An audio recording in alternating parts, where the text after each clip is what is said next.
여러분 안녕하십니까? 금요일 뉴스나이트 시작합니다. 시진핑 중국 국가주석이 중국 권부의 안방이자 자신의 관저인 중난하이에서 트럼프 미국 대통령을 환송했습니다. 2박 3일 담판 결과에 대한 평가는 뒤로 한 채 9월 워싱턴에서의 재회를 기약했습니다. 먼저 베이징 강정규 특파원의 보도입니다. 트럼프 대통령과 시진핑 주석이 중국 권력의 심장부 중난하이의 정원을 나란히 걷습니다. 시 주석은 올해 건국 250주년을 맞는 미국보다 오래된 나무들을 가리키며 자랑스레 소개합니다.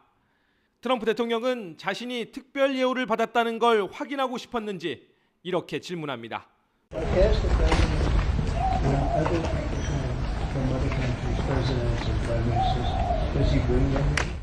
시진핑은 트럼프의 체면을 살려주는 듯하면서도 뼈 있는 한마디를 더 보탭니다.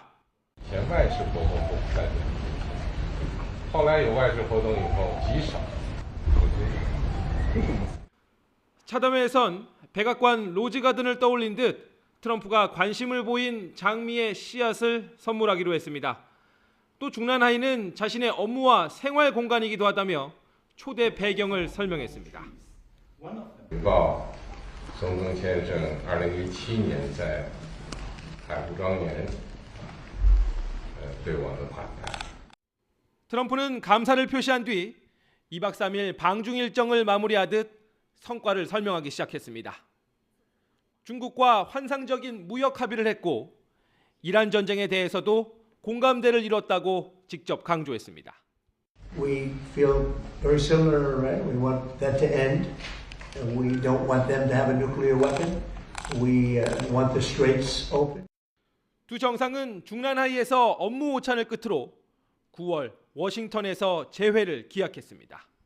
시 주석은 전략적 안정이란 새로운 양국 관계를 정립한 기념비적 방문이었다고 정리했습니다. 미국의 일방적 공세에 주춤했던 9년 전과 달리 대등한 G2 외교를 펼쳤다고 자평한 셈입니다. 베이징에서 YTN 강정규입니다. 트럼프 대통령이 중국과 지난번에 36개 정도 합의를 했는데 이번에는 그보다 훨씬 더 많은 합의를 이뤘다고 강조했습니다. 트럼프 대통령은 폭스뉴스와의 인터뷰에서 대중 무역 적자가 예전보다 크게 줄어든 가운데 중국이 미국 농산물을 대량 구매할 예정이라며 이같이 말했습니다. 또 이란에서 석유를 수입했던 중국이 텍사스와 루이지애나, 알래스카에서 석유를 수입하는 게 합의된 사안이라고 생각한다고 주장했습니다. 시진핑 주석이 트럼프 대통령의 방중으로 이뤄진 양국 정상회담을 통해 여러 합의를 끌어냈다고 평가하면서 양국 관계 안정화와 소통 강화 방침을 재확인했습니다. 중국 CCTV는 오늘 시 주석이 자신과 트럼프 대통령은 함께 경제 무역 관계 안정과 분야별 실무 협력 확장, 상호 우려의 적절한 처리에 관해 중요한 합의를 달성했으며 국제, 지역 문제에 관해 소통과 협조를 강화하는 데 동의했다고 말했다고 보도했습니다. 이번 정상회담에 엔비디아 젠슨 황 CEO가 동행하면서 얼어붙은 반도체 수출길이 마침내 뚫리는 것 아니냐는 기대가 컸었죠. 그러나 미국은 중국에 대한 첨단 반도체 수출 통제만큼은 협상 대상이 아니라는 점을 분명히 했습니다. 신호 기자가 보도합니다. 트럼프 대통령의 방중 일정에 막판 합류한 젠슨 황 엔비디아 CEO는 양국 관계 개선에 대한 기대감을 감추지 않았습니다. Are you hoping to be able to sell your chips, yeah? Will you be able to sell your chips? 하지만 미국 정계와 안보 전문가들은 싸늘한 시선을 보냈습니다. 단기적 이익을 위한 거래는 중국의 군사력 강화와 기술 자립만 도와주는 안보 폭이나 다름없다고 경고했습니다. I'm concerned that he's got Jensen Huang on this trip with him, the CEO of NVIDIA, because he intends to make a chips for beans deal where we will license even more advanced AI chips in exchange for a temporary benefit like a purchase of soybeans. 결국 미 통상당국은 기술 봉쇄 원칙을 다시 확인했습니다. 제이미슨 그리어 USTR 대표는 반도체 통제는 이번 회담의 주요 의제가 아니었다고 못 박았습니다. 지금까지 알리바바 등 중국 기업 10곳이 최신 AI 칩 구매 허가를 받았지만 실제 인도된 물량은 한 건도 없습니다. 미국 정부가 승인 이후에도 까다로운 세부 조건을 추가하며 공급을 사실상 지연시키고 있기 때문입니다. 이로 인해 연산 능력 부족에 시달리는 중국 AI 기업들은 사용자 접속을 강제로 제한하는 등 서비스 운영에 차질을 빚고 있습니다. 국산 칩 생산마저 기술적 한계에 부딪힌 상황에서 미국의 기술 봉쇄 기조는 이번 회담을 통해 더욱 공고해졌다는 분석입니다.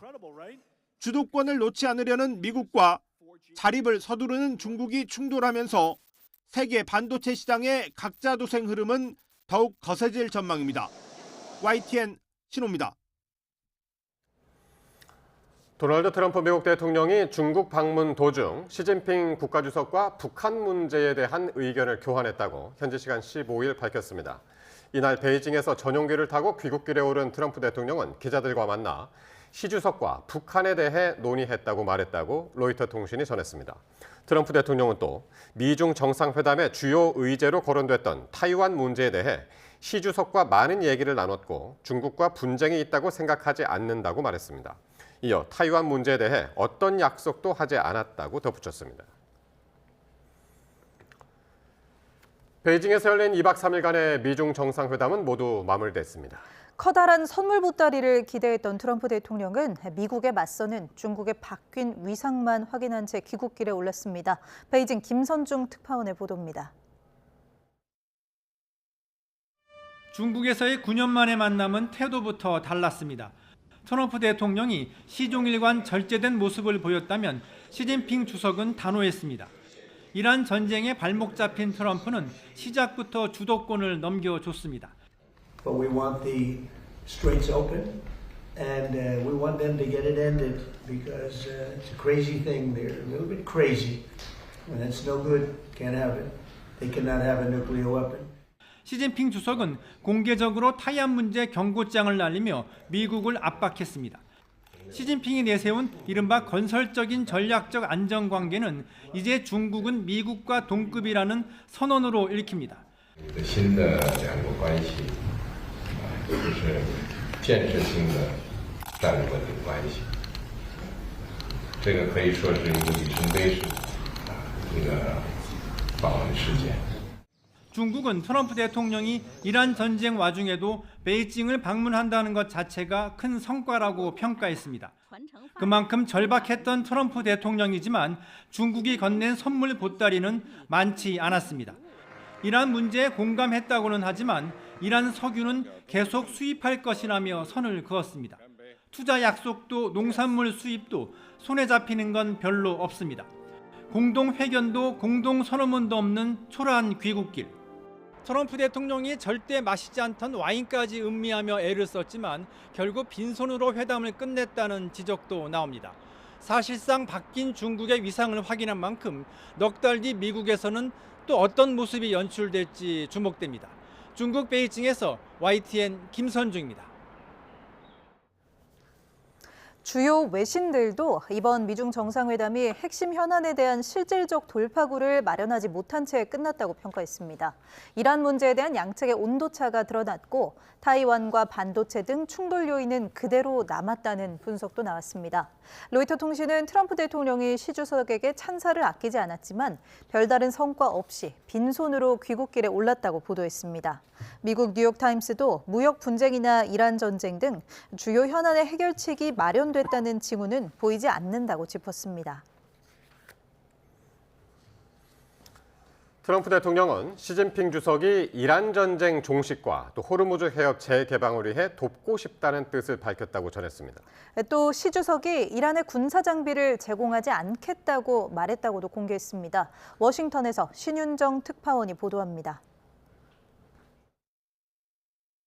트럼프 대통령은 미중 정상회담 뒤 미국 폭스뉴스와의 인터뷰에서 시진핑 주석이 호르무즈 해협 개방을 원한다며 돕고 싶다고 말했다고 밝혔습니다. He'd like to see the Hormuz Strait open. He said if I could be of any help whatsoever, I would like to help. 중국이 이란산 원유 최대 구매국이고 앞으로도 계속 구매하길 원해 해협 개방을 바란다는 겁니다. 트럼프 대통령은 다만 시 주석이 이란에 군사 장비를 제공하지 않겠다 약속했다고 전했습니다. He said he's not going to give military equipment. That's a big statement. He said that today. 백악관은 미중 정상이 이란의 핵 보유 금지와 호르무즈 해협 개방에 동의했다고 밝혔지만 중국은 신중한 입장을 유지하고 있습니다. 그런 만큼 트럼프 행정부 내부에서는 중국에 의존하는 구도로 비치는 데 대한 경계와 중국 역할에 대한 기대감이 동시에 읽힙니다. 마코 루비오 국무장관은 MBC와의 인터뷰에서 트럼프 대통령은 시 주석에게 아무것도 요청하지 않았다면서 우리는 중국의 도움이 필요하지 않다고 강조했습니다. 반면 스콧 베센트 재무장관은 CNBC와의 인터뷰에서 중국이 해협 재개방을 위해 할 수 있는 역할을 할 것이라며 우회적으로 중국 역할론을 언급했습니다. 타이완 문제에 대해서 루비오 장관은 회담 뒤 기존 입장에서 변함이 없다고 선을 그었습니다. 시 주석이 타이완 문제를 핵심 의제로 내세우면서 트럼프 대통령이 일정 부분 입장 변화를 보일 수 있을 거란 관측을 일축한 것으로 해석됩니다. 워싱턴에서 YTN 신윤정입니다. 트럼프 대통령이 이란 전쟁을 놓고 시진핑 국가주석과 공감대를 이뤘다고 강조를 했는데 이란은 미국이 진지한 자세로 나와야 협상에 나설 거라며 압박 수위를 높이고 있습니다. 동시에 이란과 전쟁 중인 선박만 아니면 호르무즈 해협을 통과할 수 있다는 발언도 나왔습니다. 예. 중동 현지 연결해서 더 자세한 반응 알아봅니다. 양희력 특파원. 아랍에미리트 두바이에 나와 있습니다. 예, 이란의 이 발언, 이 호르무즈 해협을 틀어막던 이란인데 상당히 전향적인 발언이 나왔는데 조건은 없는 겁니까? 전제 조건 당연히 있습니다. 신흥 경제국 모임 브릭스 회의 참석차 인도 뉴델리에 방문한 아바스 아라그치 이란 외무장관이 기자들에게 한 발언인데요. 로이터 통신 보도를 보면 아라그치 장관은 이란과 전쟁 중인 선박을 제외한 모든 선박은 호르무즈 해협을 통과할 수 있다고 밝히면서 대신 통항을 원하는 선박은 이란 해군과 협의해야 한다고 덧붙였습니다. 하루 전에도 이와 비슷한 메시지를 내놓기도 했습니다. 그래서 이란이 중국 선박 통항을 허용하기 시작했다는 외신 보도도 이어서 나오기도 했는데요. 이와 함께 호르무즈 주변 상황이 매우 복잡하지만 도움을 주기 위해 노력하고 있다고 덧붙이기도 했습니다. 네, 교착 상태에 빠진 미국과의 협상 문제에 대해서는 미국을 비판하기도 했다고요. 한마디로 현재 협상이 신뢰 부족으로 난항을 겪고 있다는 겁니다. 아라그치 장관은 미국을 신뢰하지 않는다고 분명한 입장을 보이면서 미국이 진지한 자세로 협상에 임해야 이란도 협상에 나설 것이라고 언급했습니다. 미국을 신뢰하지 않는 배경으로 모순된 메시지들 때문에 협상과 관련한 미국의 진정한 의도를 확신할 수 없게 됐다고 설명했는데요. 반면 우호국 중국을 향해서는 중국이 현재 상황과 관련해 지원하는 어떤 행동도 이란은 환영한다며 정반대의 태도를 나타냈습니다. 예, 미중 정상회담에서는 이란 전쟁 해결을 논의를 했었는데 이란에서는 강경한 입장이 계속되고 있는 거죠. 이란이 요구하는 선결 조건이 충족되지 않으면 어떠한 협상도 없다. 모하마드 알리 자파리 전 이란 혁명수비대 총사령관이 혁명수비대 입장을 반영하는 타스님 통신과의 인터뷰에서 한 발언입니다. 이란 동결 자산 해제나 전쟁 피해 보상금 지급 등 해결이 우선이라는 겁니다. 제재 해제 문제와 핵 협상을 동시에 다룬 과거 협상 테이블과는 다른 접근법에 중대한 전략 변화라고 강조하기도 했는데요. 자파리 전 사령관의 발언은 트럼프 대통령과 시진핑 주석이 회담한 당일 내놓은 강경 발언이라는 점에서 눈길을 끌고 있습니다. 이란 협상단을 이끄는 바게르 갈리바프 이란 의회 의장도 이란 전쟁이 경제 위기를 불러올 거라고 꼬집었습니다. 값비싼 비용을 치르는 전쟁놀이 지원의 끝은 또 다른 세계 금융 위기가 될 것이라고 비판했습니다. 네, 이런 가운데 사우디아라비아와 아랍에미리트가 이란에 대한 보복 공격을 감행한 사실이 미국 당국에 처음 확인됐다고요? 현지 시각 14일인데요. 사우디와 아랍에미리트가 이란의 무차별 공습에 맞서 최근 이란 내 주요 목표물을 각각 공격했다고 뉴욕타임스가 전직 미국 당국자 등을 인용해 보도했습니다. 이번 전쟁 국면에서 방어 조치만 취하고 있다는 두 나라의 기존 주장과는 다르게 이란 본토를 직접 타격한 사실이 밝혀진 건데요.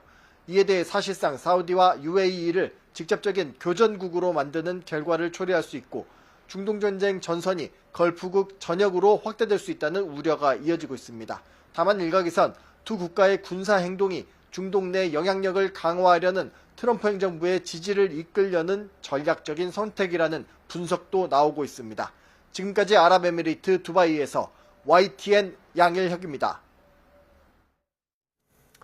미국 내에서 이란 전쟁에 대한 부정적인 여론이 높아지고는 있는데 의회에서 이 전쟁 중단 결의안은 또 부결됐습니다. 일부 공화당 의원이 전쟁에 반대하는 표를 던졌는데요. 단 한 표가 부족했습니다. 권준기 기자의 보도입니다. The yeas are 212, the nays are 212. The concurrent resolution is not adopted. Without objection, the motion to reconsider is laid on the table.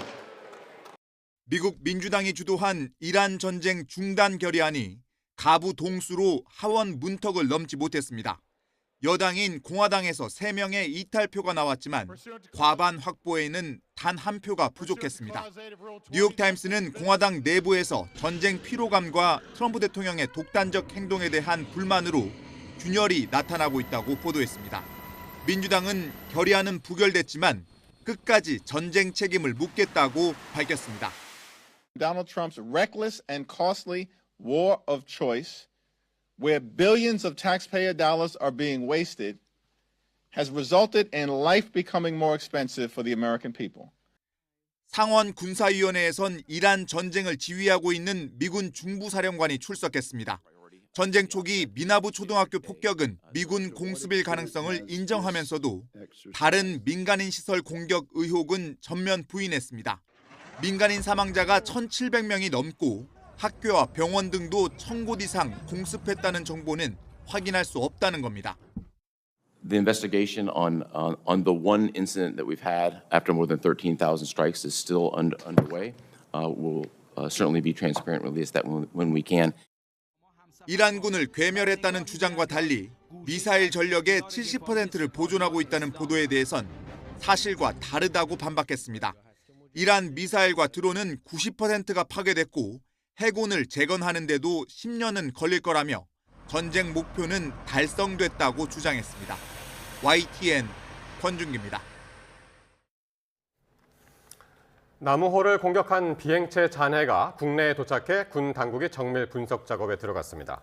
외교부는 아랍에미리트 정부와의 협의를 거쳐 나무호 공격 비행체 잔해를 항공편을 통해 오늘 국내로 가져왔다고 밝혔습니다.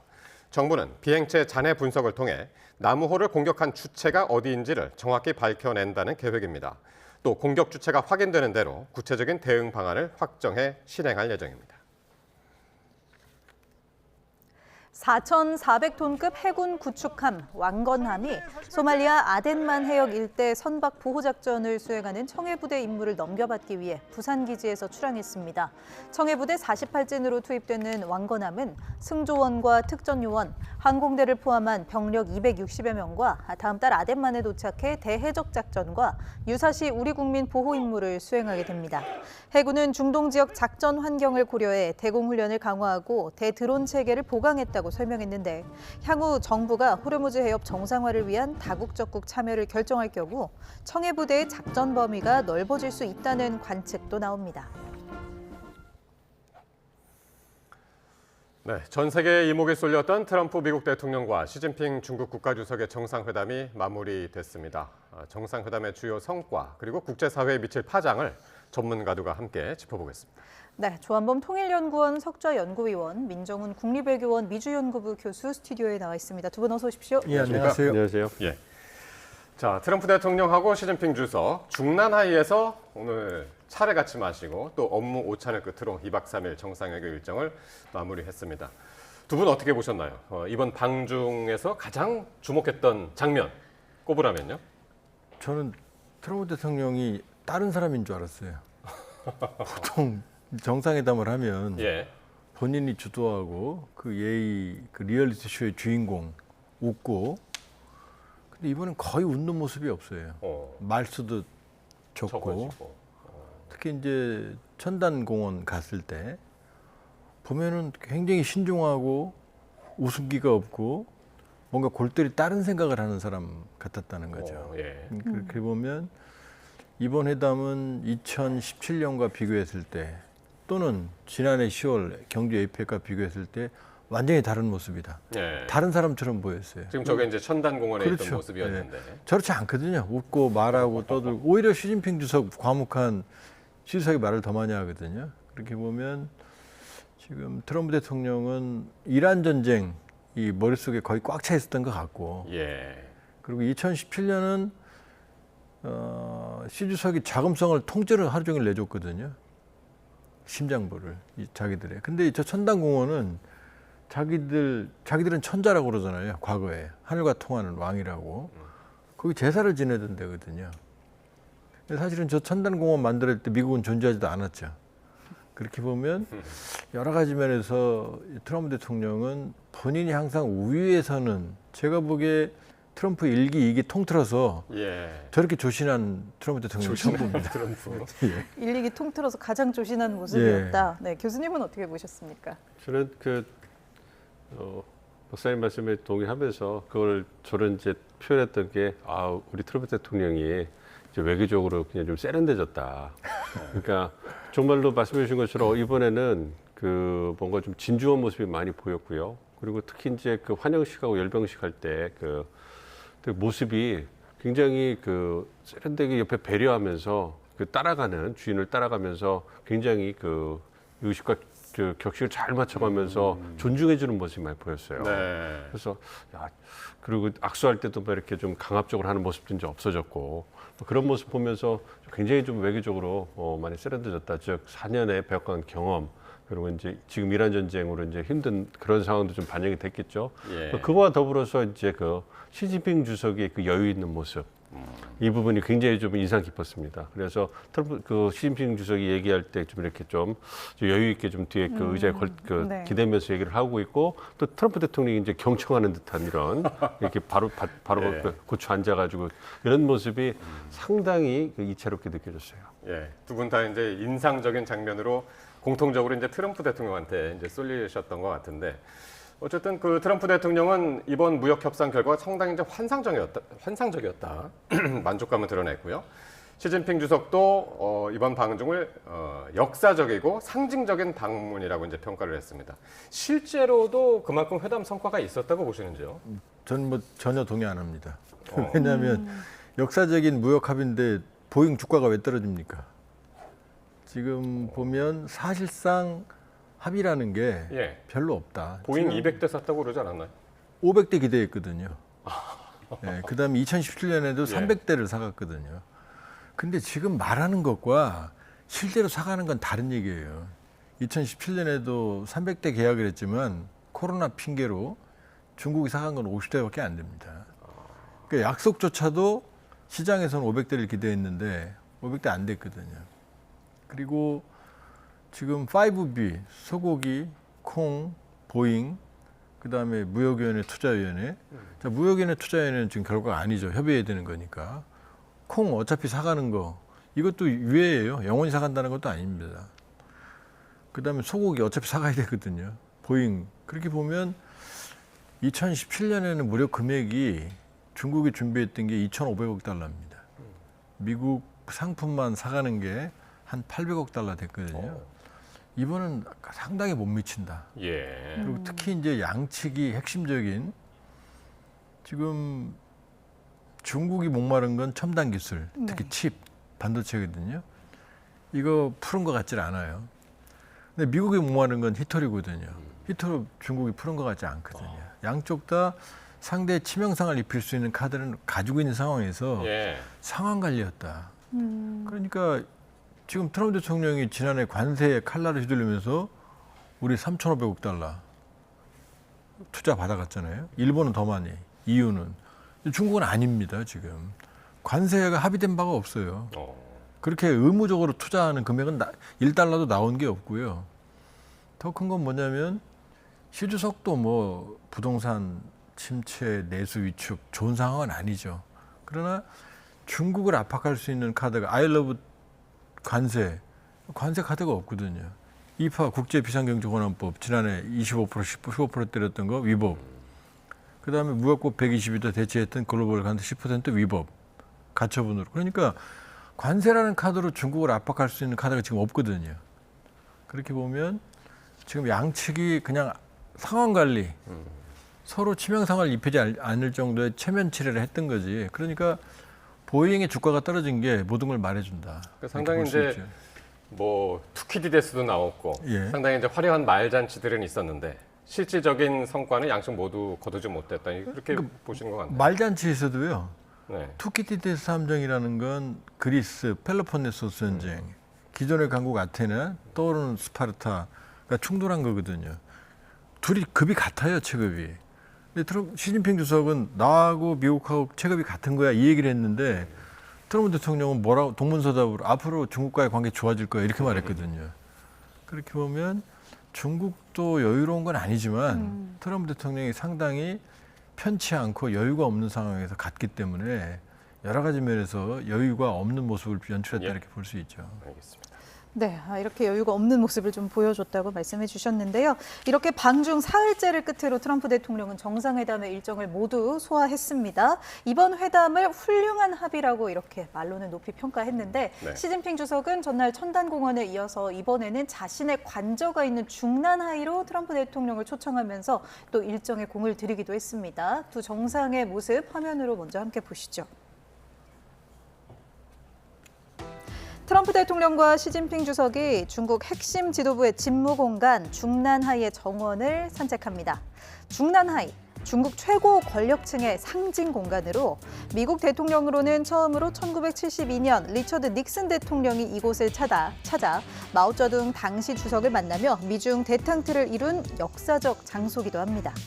시 주석은 입구에 들어서자 두 나무가 맞닿은 열리지를 가리키며 이 두 나무는 비록 뿌리가 다르지만 연결돼 하나가 됐다고 설명했는데요. 미국과 중국이 대립과 갈등 대신 화합과 연대의 길을 가자는 메시지를 던지기 위해 의도된 연출을 한 것으로 보입니다. 트럼프 대통령은 시 주석에게 다른 나라 원수들도 모두 이곳에서 접대하느냐고 물었고 이에 시 주석은 드문 일이라고 답했습니다. 앞서 중난하이의 초청을 받았던 외국 정상은 2014년에 오바마 미국 대통령, 그리고 2024년 푸틴 러시아 대통령 등이 있었습니다.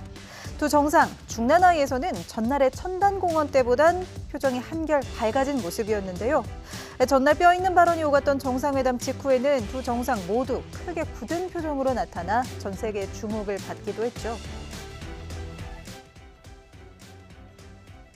总统先生还是很感兴趣，包括对我们的花儿，我也说了，是把我们的乐器啊、种子我们好好安排一下，送给总统先生。 We've made some fantastic trade deals, great for both countries. I believe on September 24th or thereabouts, President Xi is going to be coming to the United States, and we will be reciprocal, like reciprocal trade. The visit will be reciprocal. 이번 방중에서 양국 정상은 이틀 동안 여러 차례 대면했던 만큼 상징적 장면들과 메시지들을 남겼는데요. 하지만 공동 성명이나 합의문 같은 구체적인 성과물이 없었다는 평가가 나오는 가운데 트럼프 대통령, 시 주석과 오는 9월 미국에서 다시 만납니다.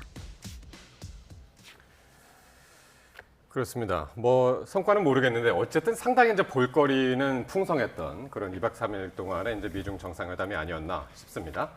그 마지막 날에는 이제 중난하이에서 이제 두 정상이 만났는데 이 통역만 대동한 채 중난하이 정원을 산책하면서 대화를 나누는 상당히 좀 화기애애한 그런 장면들이 많이 연출이 됐어요. 그렇습니다. 어쨌든 2박 3일 일정 중에 6번 두 정상이 조우를 했고요. 그래서 많은 시간을 함께 했다 이렇게 볼 수가 있고요. 어쨌든 이번에 그 정상회담의 키워드가 네. 안정, 상호주의 뭐 이렇게 좀 볼 수가 있을 것 같아요. 그러니까 미중 관계를 좀 안정하는 부분에 있어서 양국이 좀 방점을 찍은 것 같고 그런 부분에서 이제 시진핑 주석은 좀 성공적인 정상회담을 했다 이런 생각을 할 수가 있겠죠. 이와 더불어서 상호주의, 그래서 미국과 중국이 서로 이제 주고받으면서 협력을 증대해 나가는 이런 부분에 대해서 이제 공감대를 형성했다는 부분.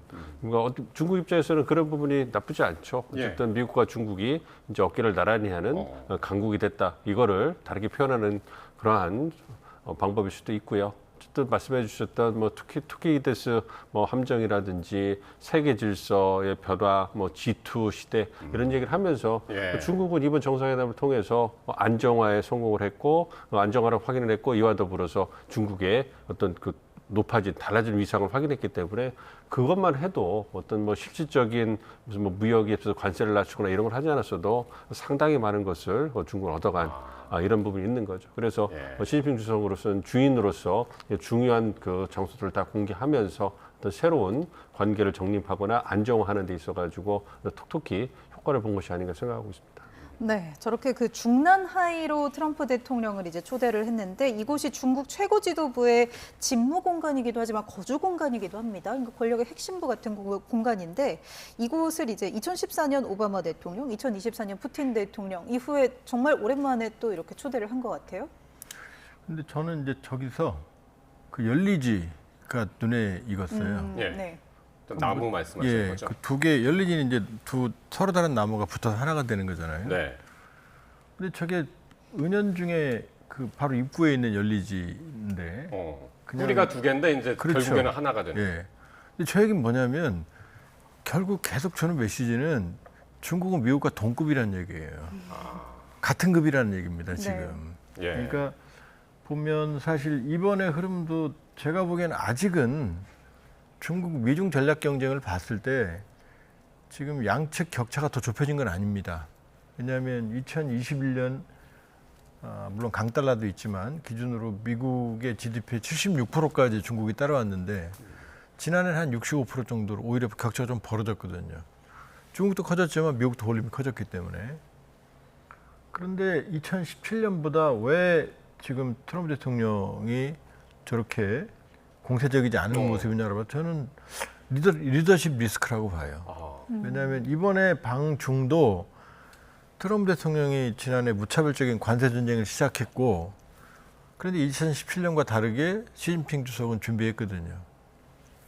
대두, 미국 콩 수입 중단, 미국 농민들 불만이 커졌죠. 그다음에 미국의 아킬레스건이 히토류 수출 중단. 이 두 카드로 조금 거친 표현을 쓰면 트럼프 대통령이 꼬리를 내렸거든요. 자, 휴전하자. 그러니까 지금 미국과 중국은 다른 나라처럼 무역 합의를 한 적이 없어요. 관세 합의를. 휴전 중입니다. 그러면서 양측이 고관세를 내렸고 그리고 내가 3월에 베이징 갈 테니까 당신은 하반기에 워싱턴으로 와라. 이번에 결정된 게 아니에요. 시 주석. 이미 작년에 그때 휴전이거든요. 그러니까 이번 회담 자체가 사실은 극적인 합의보다는 휴전을 이어가는 관리 모드였습니다. 구조적으로. 뭐가 나올 수가 없어요. 이 상황에서 그러니까 트럼프 대통령이 시작된 관세 전쟁의 결과로 이번 방중에 있었던 거고 이 와중에 엎친 데 덮친 격으로 이란 전쟁도 준비 없이 진행된 전쟁이라는 게 곳곳에 드러나거든요. 그러니까 이번 지금 오히려 미중 전략 경쟁의 구도가 아직 뒤집힌 이런 상황은 아닌데 트럼프 리스크. 리더십 리스크가 오히려 시진핑의 체급을 좀 키워준 모습처럼 보이고 종란화에서도 저 장면에서도 사실은 은연중에 그냥 급이 같지 않다면 저런 말 안 나오죠. 체급이 같다는 얘기를 지금 상징하는 거거든요. 그래서 종란화에서는 사실 그런 심장부를 보여줬지만 저 이면에는 시진핑의 어느 정도의 자신감 엿볼 수 있는 장면이었다고 볼 수 있죠. 아까 이제 처음에 이제 두 분 전문가도 이제 가장 인상적인 장면으로 트럼프 대통령 자체를 꼽으셨는데 보는 눈이 비슷비슷한 것 같아요. 대체적으로 이제 서방 언론들도 그렇게 보고 미국 언론들도 그렇게 봤는데 뉴욕 타임스의 이야기가 상당히 재밌었는데요, 표현이. 트럼프 대통령이 시 주석한테 아첨하는 태도를 보였다. 반면에 시진핑 주석은 현안에 대한 단호한 입장을 보였다. 이렇게 평가를 했는데 이 기사는 어떻게 보셨나요?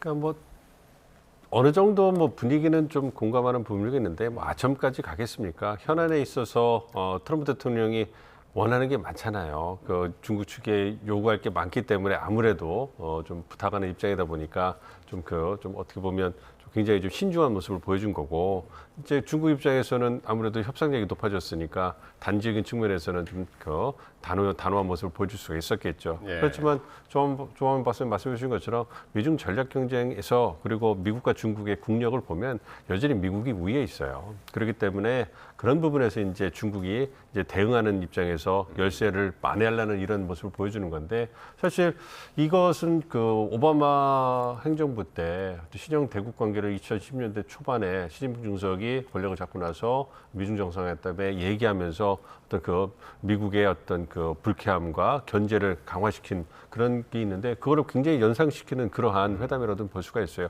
물론 그 십몇 년 동안에 중국의 힘이 많이 강해지긴 했습니다만 예. 여전히 미국이 우위에 있기 때문에 향후에 이제 미국이 중국을 대하는 데서 어떻게 나올 것인가 이것도 좀 관심이 좀 많이 주목이 됩니다. 근데 사실 지금 화면으로 나오는 저 장면 자체만으로도 상당히 그 이례적인 장면인 것 같아요. 그러니까 네. 상당히 이제 시진핑 주석은 당당하게 앉아 있는 것 같고 트럼프 대통령은 손을 이렇게 좀 모으고 이렇게 좀 그러니까 좀 다소곳해 보입니다. 그러니까 다소곳하고 좀 겸손하고. 근데 좀 트럼프를 위한 변명을 하면요. 예. 원래 저렇습니다. 트럼프 자세가 항상 저렇습니다. 이렇게. 그러니까 다른 정상들하고의 대면했을 때랑 좀 이게 다른 모습이. 근데 저 자세가 많이 분명히 나와요. 있었죠. 원래. 예. 근데 이제 뭐 트럼프 대통령을 위한 변명을 좀 해드리면 트럼프 대통령이 지금 베푼 대로 받는 거예요. 지금 뉴욕타임스가 왜 아첨이라는 표현을 쓰느냐. 언론하고 틈만 나면 싸웠거든요. 맨날 무슨 뭐 좌파 언론이네 무슨 당신 해고야 기자한테. 뉴욕타임스랑 원래 사이가 좋진 뉴욕타임스 않죠? 사이가 안 좋아요. 네. 그러니까 잘했어도 좋은 말이 안 나오는데 원래 소문난 잔치 먹을 거 없는 잔치에 갔다 오니까 이제 아첨이라는 표현까지 나오는 거죠. 그러니까 약간 미국 언론이 폭스뉴스나 몇 군데를 빼고는 모든 언론과 지금 척을 쳐놓는 거니까 조금 언론에서 나오는 거친 언사가 나온다 이런 것도 좀 고려해야죠. 어쨌든 이번 정상회담에서 중국이 더 많은 것을 얻어간 것은 명확히 보이는데요.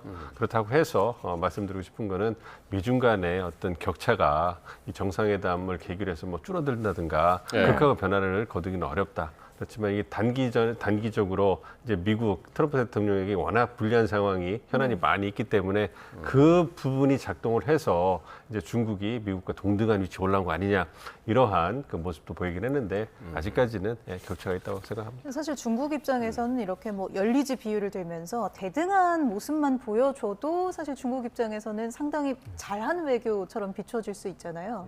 근데 이게 사실 이란 상황이라는 특수 상황 때문에 중국 협상력이 좀 높아 보이는 것 같기도 합니다. 그렇죠. 이렇게 말씀드린 것처럼 트럼프 대통령이 초조함이 계속 묻어 있잖아요. 그리고 뭐 다른 생각하는 것 같고 이러니까 아무래도 중국에게 어떤 이란 전쟁에 관한 뭐 해결책에 있어서 뭔가 좀 해답을 듣고 싶고 뭔가 대안을 좀 듣고 싶은 마음이 컸던 것이 아닌가 생각합니다. 그러니까 그런 부분에서 이제 계속 그 어떤 저런 모습 보여준 게 아닌가 생각하죠. 예. 자, 무역 성과 지금 이제 쭉 얘기하고 양쪽의 정상들의 모습까지 이렇게 함께 보셨는데 오늘 이 초호화 경제사절단도 미국에 이제 동반을 했는데 가장 눈에 띄는 인사 단연 일론 머스크, 이 테슬라 CEO였습니다. 누구보다 이번 방중 일정을 즐기고 있는 모습인데 함께 한번 보시겠습니다.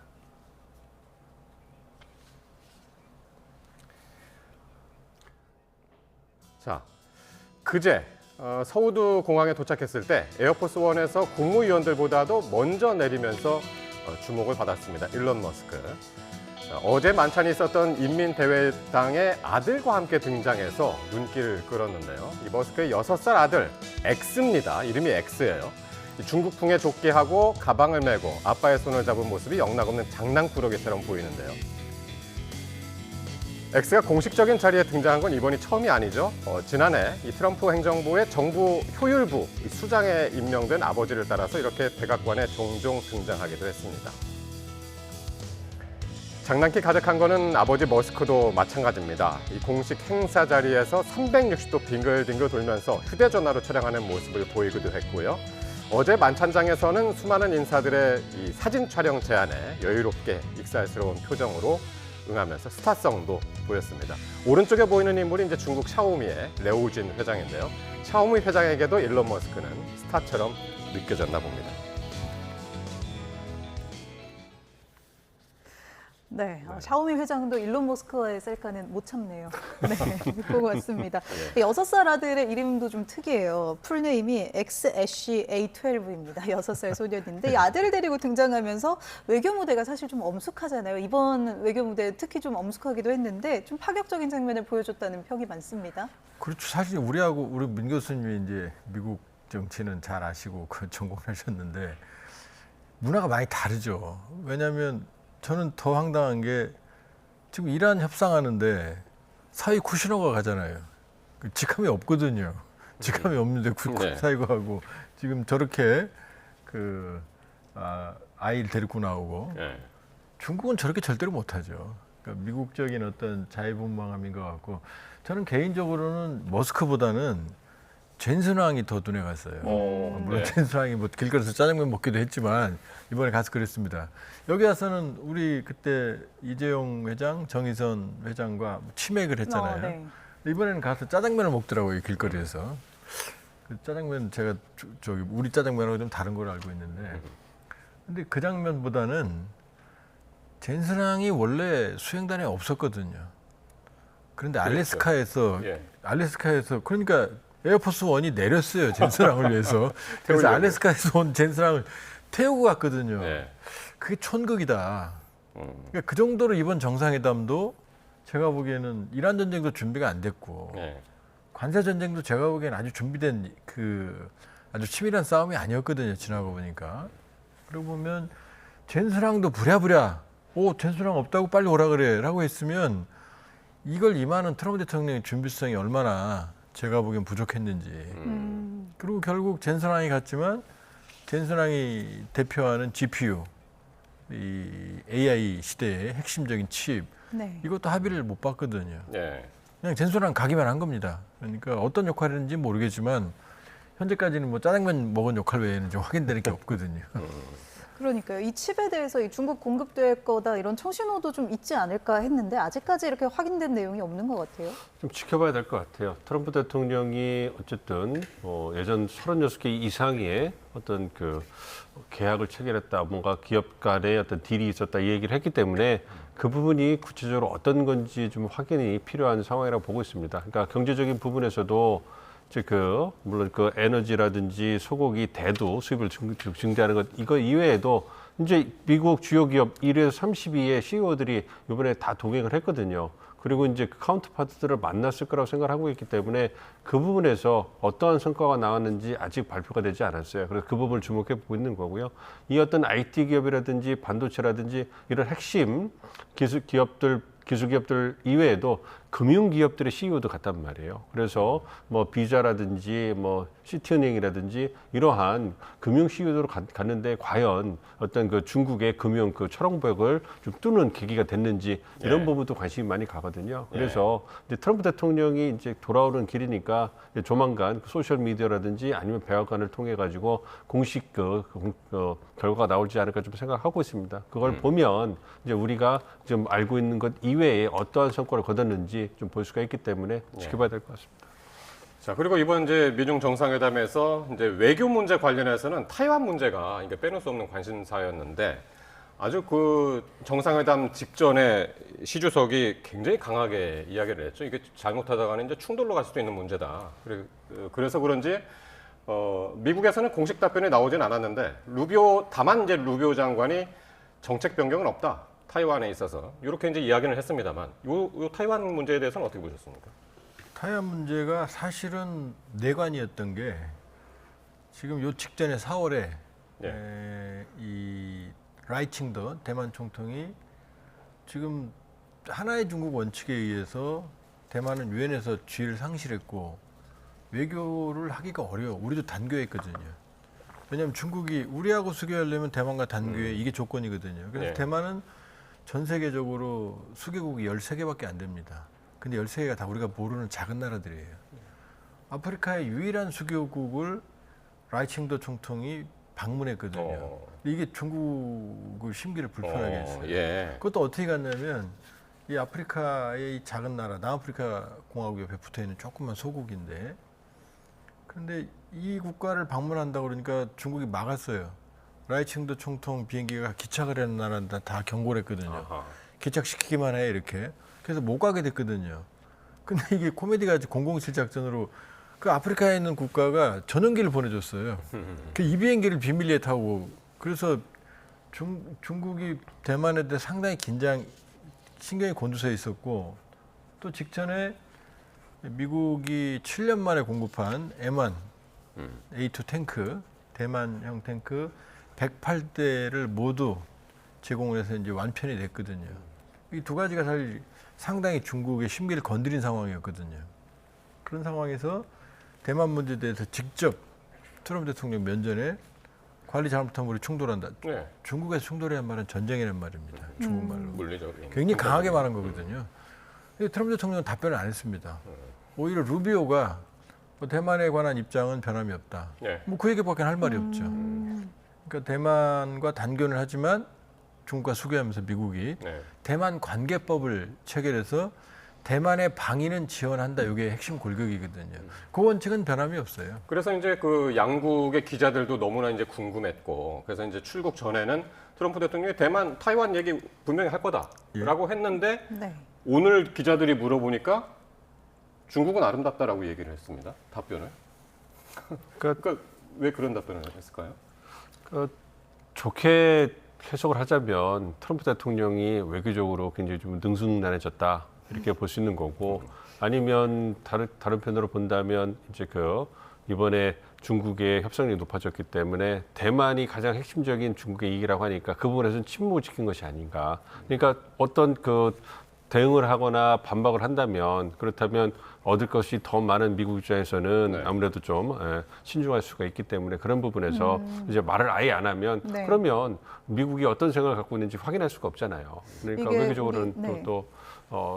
도움이 되지 않았나 생각을 하는 거죠. 네. 그 남우호 피격당했을 때도 기자들 질문에 I love South Korea 했던 거랑 좀 비슷한 이렇게 말을 좀 피하려는 생각이 좀 드네요. 그때는 네.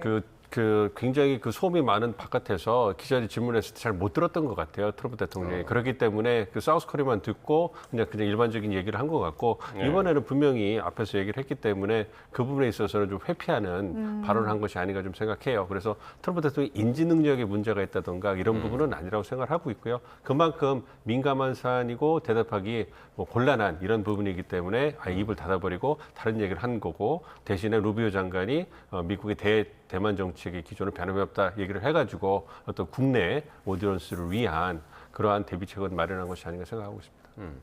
그리고 트럼프 대통령하고 시 주석이 북한 문제에 대해서도 이야기를 했다고 나오거든요. 근데 뭐 내용에 대해서는 이제 공개가 안 됐고, 어떤 얘기를 나눴을까요?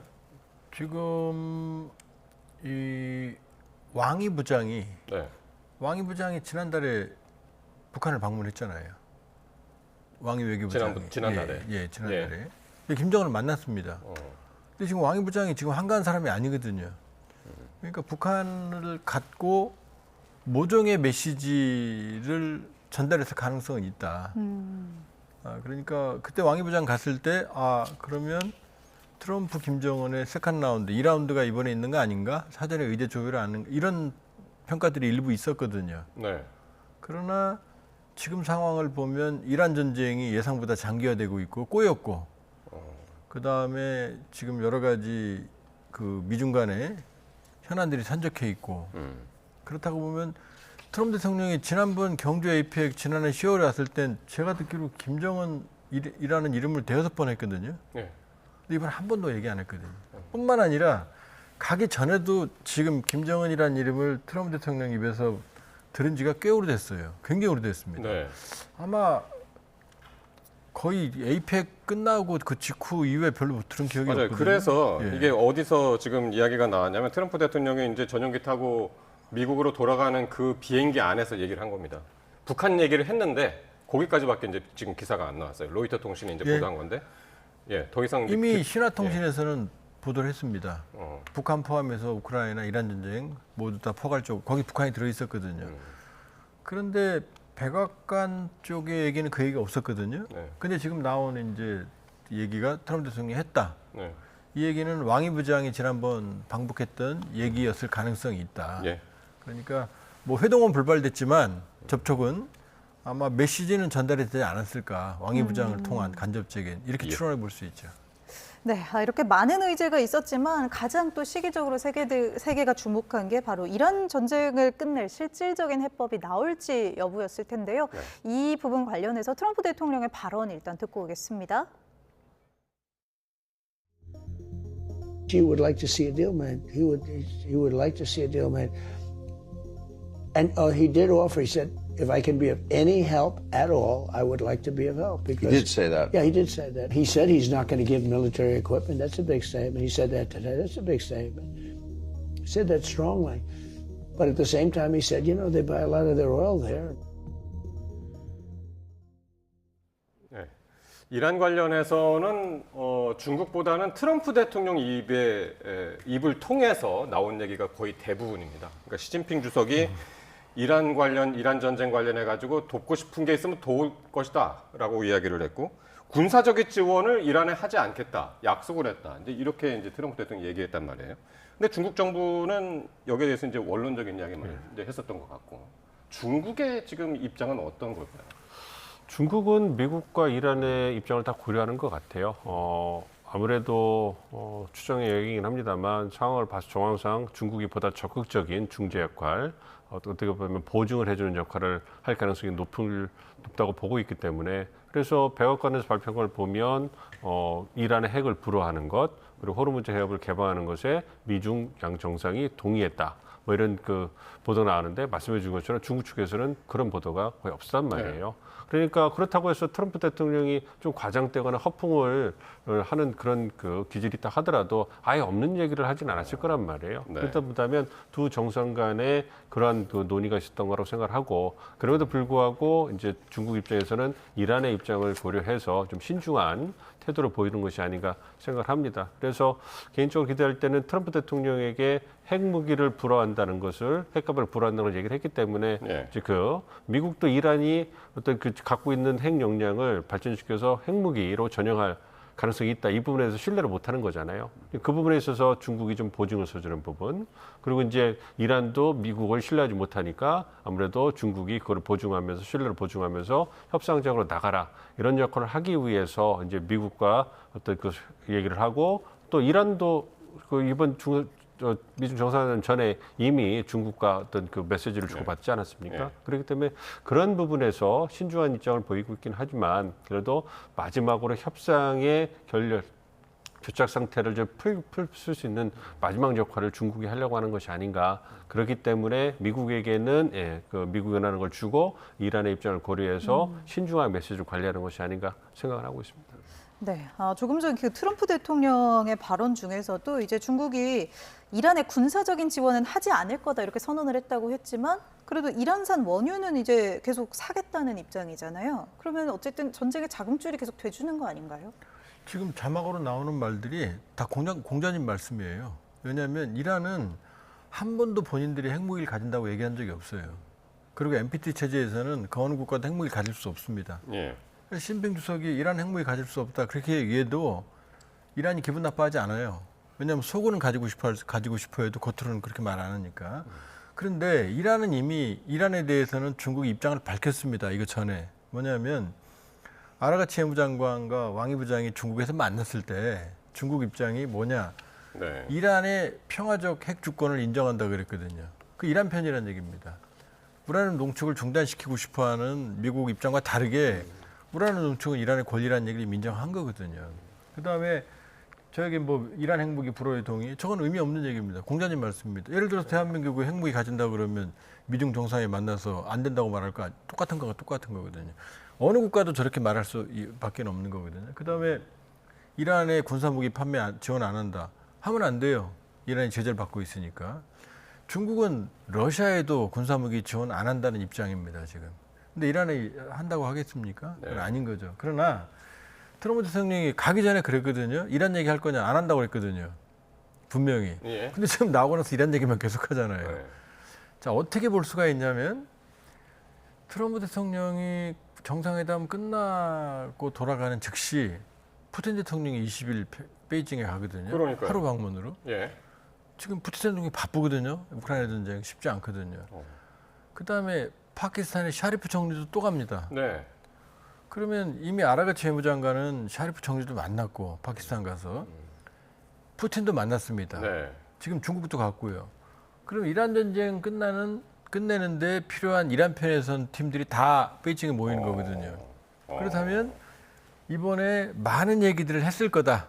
예. 이란 전쟁 끝내는데 지금 이란 이란 편인 자 러시아는 우라늄이 반출되면 러시아로 지난번에 갔거든요. 2015년에 아라가치 팀이 갔고 파키스탄은 중재하려고 노력하고 있고 이 그림은 왜 오비 이락이라고 이 끝나자마자 왜 이란 전쟁 끝내는데 중재국들 관계 나라들이 달려가죠 베이징으로. 이렇게 보면 다른 많은 것보다 이번에 아마 이란 전쟁 끝내는 쪽으로 얘기를 하자. 왜냐 중국도 불똥이 튀고 있거든요 지금. 중국도 끝내야 됩니다 지금. 네. 그러니까 이란 전쟁 끝내는 쪽으로 상당히 많은 얘기가 오고 갔을 가능성이 있다 이렇게 볼 수 있죠. 그러니까요. 지금 이게 단순히 이제 미중 정상회담은 끝났는데 일련의 외교적인 그 장이 베이징에서 계속 열리는 거예요. 그러니까 지금 말씀하신 대로 푸틴 대통령하고 파키스탄 샤리프 총리 총리. 오고 예. 어떻게 보시나요? 중국의 예. 중재국으로서의 역할이 커지는 거죠. 그래서 미국의 입장도 듣고 이란의 입장도 들었고 이제 러시아, 파키스탄의 입장도 듣고 이제 그 중국이 그 의견을 조율해가지고 이란을 압박하면서 네. 설득하면서 이제 전쟁을 끝내는 그러한 수순으로 가지 않을까 좀 생각을 하고 있고요. 그만큼 이제 중국의 어떤 그 위상이 커지는 것이 되는 거고 국제사회도 중국에게 많은 역할을 기대하는 거 아니겠습니까? 예. 그렇기 때문에 어떤 이란 전쟁을 통해 가지고 중국이 많은 것을 얻어가는 그런 결과가 되지 않을까 생각하고 있습니다. 네. 네, 오늘 두 분 말씀 여기까지 듣겠습니다. 조한범 통일연구원 석좌 연구위원, 민정훈 국립외교원 미주연구부 교수 함께했습니다. 두 분 고맙습니다. 고맙습니다.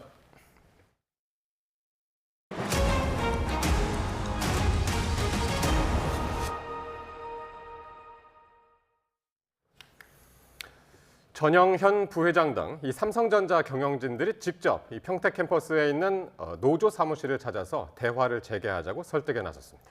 하지만 노조 측은 그동안 요구해왔던 성과급 제도화 등에 대한 안건 제시가 먼저라며 파업 강행의 뜻을 굽히지 않았는데요. 이런 가운데 비공개로 열렸던 중노위와의 회의 녹취록을 공개하면서 논란이 일고 있습니다. 박기환 기자입니다. 총파업을 앞두고 이견을 거듭해온 삼성전자 노사가 삼성전자 평택 캠퍼스에서 한 테이블에 마주 앉았습니다. 반도체 사업부문장을 맡은 전영현 부회장 등 경영진이 직접 노조 사무실까지 찾아간 끝에 만남이 성사됐습니다. 삼성전자 사장단은 입장문을 통해 노조에 국민의 우려와 국가 경제를 생각해 조속히 대화에 나서달라고 밝혔습니다. 특히 반도체 산업은 결코 파업이 있어서는 안 된다면서 고객과의 신뢰 자산도 완전히 잃게 될 것이라고 우려를 표했습니다. 사장단은 또 회사 내부 노사 문제로 국민과 주주, 정부에 큰 심려를 끼쳤다며 공식 사과했습니다. 국가경제 피해와 국민들의 우려를 지렛대 삼아 대화 재개에 힘을 실었지만 이번에도 진전은 없었습니다. 노조는 직원들이 회사 경영진에 대한 신뢰가 전혀 없다면서 성과급 상한 폐지와 제도화 등 기존 노조 요구에 대한 사측의 안건이 우선 제시되어야 한다고 밝혔습니다. 전날 노조가 사측에 요청한 것과 같은 말만 되풀이할 뿐이었습니다. 하지만 사측 역시 물러설 기미는 없었습니다. 삼성전자는 전날 노조가 요구한 대로 성과급 제도화 등 기존 요구에 대한 회사의 입장을 전달했습니다. 하지만 영업이익 10% 재원 활용과 특별 보상제도 신설 등 사실상 기존 입장을 유지하면서 노조는 파업을 끝낸 뒤 6월에나 다시 대화하자며 파업 강행을 선언했습니다. 이런 가운데 초기업 노조는 조합원 단체 대화방에서 비공개 회의로 진행된 사후 조정 녹취록을 공개해 논란이 일었습니다. 음원이 공개된 중앙노동위원회 관계자와의 대화에는 사측이 양보하지 않고 있다는 노조 측의 일방적인 입장이 담겼습니다.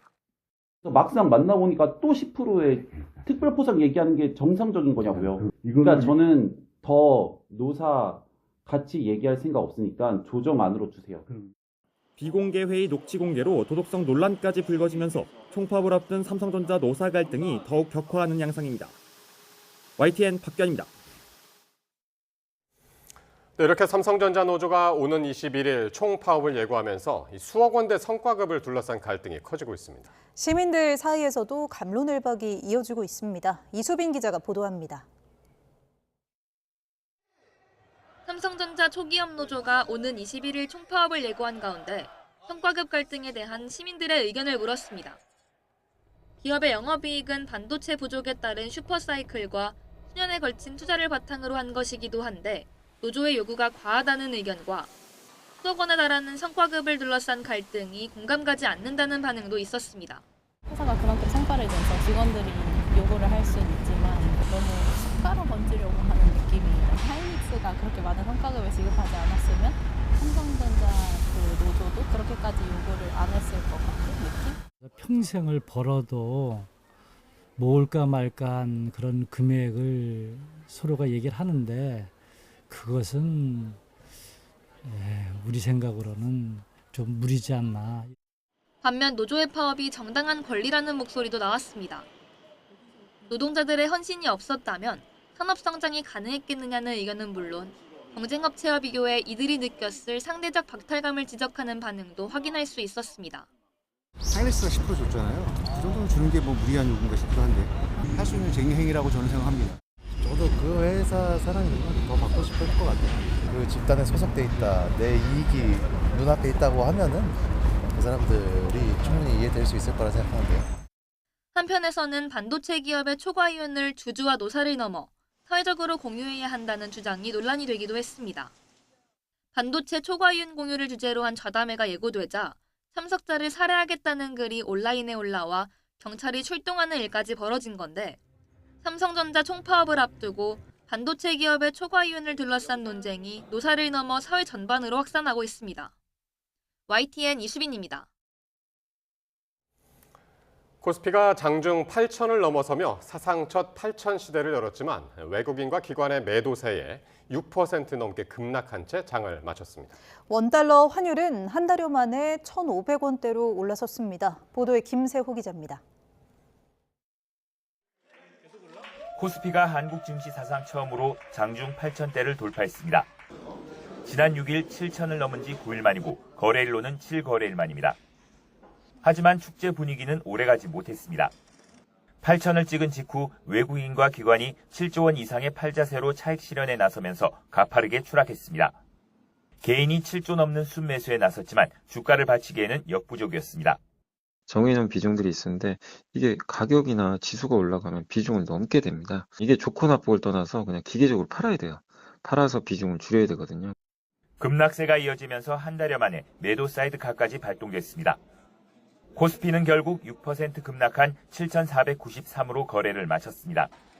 코스피를 이끄는 SK하이닉스는 7.6% 이상 하락한 181만 9천 원, 삼성전자는 8.6% 급락한 27만 500원을 기록했습니다. 삼성전자 노조의 파업 예고와 이에 따른 손실에 대한 우려가 투자 심리에 영향을 주는 것으로 보입니다. 코스닥도 5% 급락한 1,129를 기록했습니다. 원달러 환율은 6거래일째 상승세를 이어가며 한 달여 만에 1,500원을 넘어섰습니다.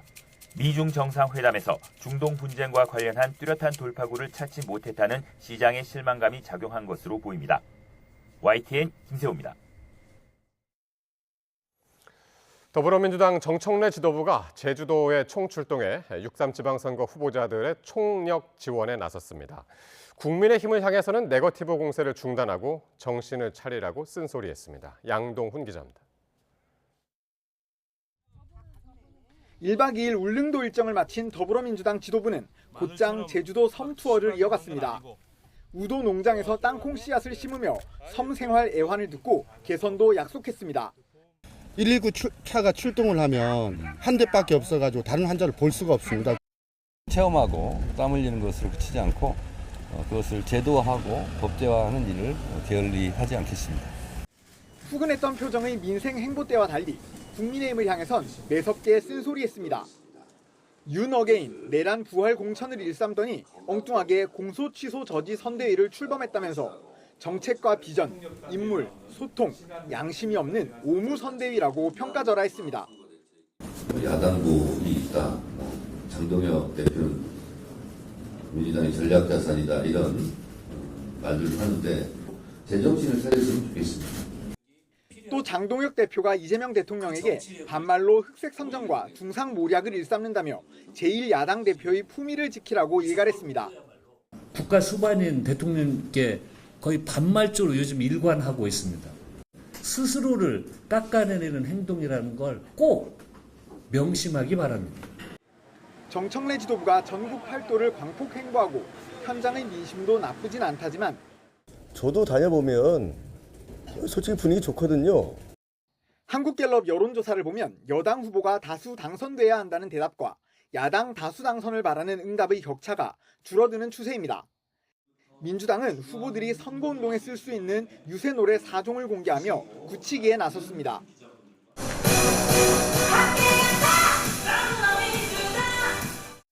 15대 1 압승을 기대했던 선거 초반과 달리 곳곳에서 보수 결집 현상이 포착되고 있는 만큼 남은 기간 선거 전략을 두고 민주당 고심이 이어질 전망입니다. YTN 양동훈입니다. 장동혁 대표를 중앙선대위 간판으로 내세운 국민의힘은 대여 공세와 정권 심판론의 고삐를 더욱 바짝 쥐고 있습니다. 지도부가 역할을 나눠서 지역을 빠짐없이 훑겠다는 구상인데 장 대표가 서울 등 13 지역 유세에 나설 수 있을지도 관심입니다. 김철희 기자입니다. 중앙선대위 원톱 장동혁 대표는 빨간 점퍼를 입고 회의를 주재했습니다. 부동산과 노동의 외교까지 이재명 정부 정책을 각 분야에 걸쳐 난타하며 심판론을 부각했고 민주당 후보 실책도 조목조목 언급하며 비판 수위를 끌어올렸습니다. 정원화가 시작되면 세금 폭탄 떨어지고 해외 서울이 열립니다. 이번 지방선거는 함량 미달 민주당 후보를 퇴출시키는 선거입니다. 이후엔 서울 홍제동에서 식사하는 사진을 SNS에 올리며 강릉 홍제동 위치를 파악 못해 강원 잘 모른다고 비판받은 민주당 우상호 강원지사 후보를 다시 저격하는 등 공중 지원 사격을 이어갔습니다. 공동선대위원장을 맡은 송원석 원내대표는 여의도를 벗어나 중원으로 향했습니다. 충남 부여군과 대전을 잇따라 찾아 자당 후보 띄우기에 앞장선 송 원내대표는 이재명 대통령 공소 취소 논란 등 민감한 현안도 잊지 않고 상기시켰습니다. 민심이 얼마나 두렵고 무섭다라고 하는 걸 꼭 보여주시기를 다시 한번 간곡히 부탁을 드립니다. 다만 공동선대위원장 대부분이 선대위 회의에 불참한 건 의구심을 자아냈습니다. 장 대표 전면 부각에 불만을 드러낸 것 아니냐는 의혹의 시선에 지도부는 의도된 이원화 전략이라며 진화에 나섰습니다. 지역 현장에서 후보들이 요청하는 그 요구에 즉각 응하고 직접적으로 내려가서 후보들을 도우라는 그런 지시가 있었고요. 그러나 유리한 지역만 다니시고 수도권과 서울은 잊어달라며 장 대표 역할 확대를 경계하는 등 친한계를 비롯한 당내 목소리는 여전합니다. 장동혁 대표는 다음 주에도 충남과 광주 등에서 현장 행보를 계속 이어간다는 계획입니다. 장 대표가 이끄는 선대위가 수도권, 특히 자신과 거리를 두는 서울에서도 선거 지원에 나설 수 있을지 지켜보는 눈이 많습니다. YTN 김철입니다. 이재명 대통령이 영농철을 맞아 직접 모내기를 하며 현장 민심에 귀를 기울였습니다. 마을에서 손수 만든 음식으로 새참 간담회도 열어 걱정 없는 나라가 됐으면 좋겠다고 말했습니다. 정인용 기자가 전해드립니다. 밀짚 모자를 초여맨 이재명 대통령이 자리를 잡고 장화를 신습니다. 땀을 닦을 수건까지 두른 뒤 이양기에 올라탑니다.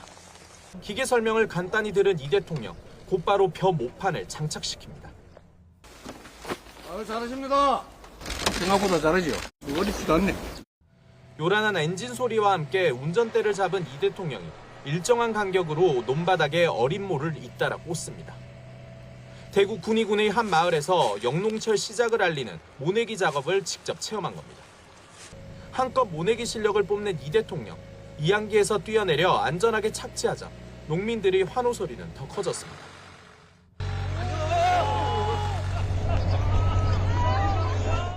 드론을 활용한 방제 작업도 함께 참관했고 모두 마친 뒤엔 마을 주민들과 지역 식재료를 활용한 새참 간담회를 열었습니다. 이 대통령은 마을 현황과 함께 농어촌 기본소득 선정 여부 등을 물은 뒤 다양한 건의사항을 청취했고 건배사도 주도했습니다. 온 세상이 걱정 없는 나라가 되면 좋겠습니다. 우무실이 그 첫 번째 모범이 되길 바랍니다. 우무실의 번창을 위하여. 이런 가운데 야당은 시장 방문을 포함한 이 대통령의 연이은 지방 일정이 선거운동이라며 더 진행되면 법적 조치를 추진하겠다고 날을 세웠습니다. 하지만 청와대는 선거와 전혀 무관하다며 대통령으로서 해야 할 일을 하고 가야 할 곳을 가는 거라고 선을 그었습니다. YTN 정인용입니다. 친부의 학대로 3살 아이가 숨진 사건에 대해 과거 학대 의심 신고 당시 지자체 조사가 적절히 이루어졌는지 정부가 점검에 나섭니다. 복지부는 앞선 YTN 보도에서 양주시가 보고하지 않은 내용이 확인됐다며 다음 주 양주시청을 방문 조사할 방침이라고 밝혔습니다. 표정우 기자의 보도입니다.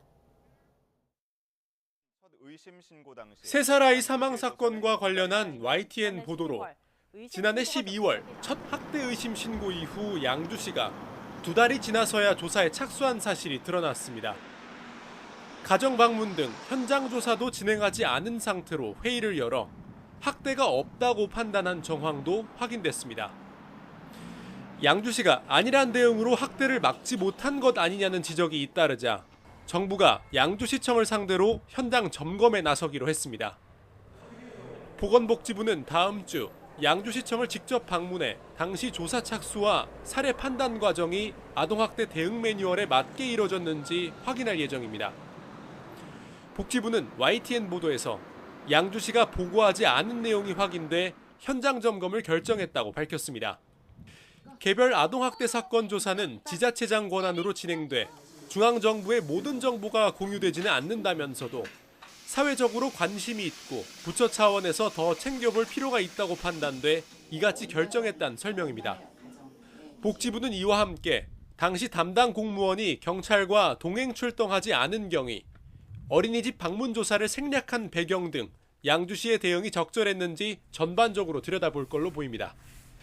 사건 초기부터 복지부의 비공개 지침 등을 이유로 취재에 응하지 않아온 양주시의 부실 대응 정황이 정부 점검을 통해 구체적으로 드러날지 주목됩니다. YTN 표정우입니다. 생후 9개월 아들이 너무 운다는 이유로 목 부위를 눌러 숨지게 한 혐의로 1심에서 중형을 선고받은 30대 친부가 항소심에서도 중형을 선고받았습니다. 서울고법 인천원회재판부는 오늘 아동학대 살해 혐의로 구속 기소된 친부 A씨에게 1심과 같은 징역 20년을 선고했습니다. 또 A씨의 학대를 방조한 혐의로 함께 구속 기소된 아내 B씨에게도 원심과 같은 징역 3년 6개월을 선고했습니다. 재판부는 여러 양형 조건에 비춰보면 원심형이 너무 무겁거나 가벼워서 부당하지 않다며 검찰과 A씨 부부의 항소를 모두 기각한다고 밝혔습니다. 술에 약을 타 자신의 남편을 살해하려 한 아내와 공범인 태권도 관장이 구속 상태로 검찰에 넘겨졌습니다. 이들은 3차례에 걸쳐 피해자를 살해하려 했던 것으로 조사됐습니다. 윤혜리 기자의 보도입니다. 술에 약물을 타 남편을 살해하려 한 태권도장 직원 40대 여성과 공범인 태권도 관장 20대 여성이 구속 상태로 검찰에 송치됐습니다. 살해하려 한 혐의 인정하십니까? 두 분이 언제부터 알고 계셨습니까? 살해하려 한 혐의 인정하십니까? 피해자에게 하실 말씀 없습니까? 경찰은 이들이 3차례에 걸쳐 태권도장 직원의 남편을 살해하려고 계획했던 것으로 보고 있습니다. 첫 번째 살해 시도는 지난달 25일 피해자인 남편의 집에서 이뤄졌습니다. 남편이 평소 혼자 술을 마시는 점을 노려 아내는 집 냉장고에 약물을 탄 1.8리터짜리 소주 페트병을 넣어뒀습니다. 그런데 피해자가 술을 마시지 않자 이들은 열흘 뒤 약물이 든 또 다른 술병을 준비해 집 우편함에 넣어두기도 했습니다. 이어 태권도 관장은 지난 6일 피해자에게 흉기를 휘둘러 다치게 한 혐의로 체포됐는데 이 사건을 계기로 앞선 살해 모의와 시도 정황까지 발각됐습니다. 경찰 조사에서 이들은 술에 약을 탄 행위에 대해서는 일부 시인한 것으로 알려졌습니다. 또 우울증과 공황장애 관련 벤조다이아제핀계 약물 60정을 빻아 술에 탔다고 진술한 것으로 확인됐습니다. 경찰은 태권도장과 관장 집을 압수수색해 살해 모의 정황을 확인하고 국립과학수사연구원에 정확한 약물 성분 분석을 의뢰했습니다.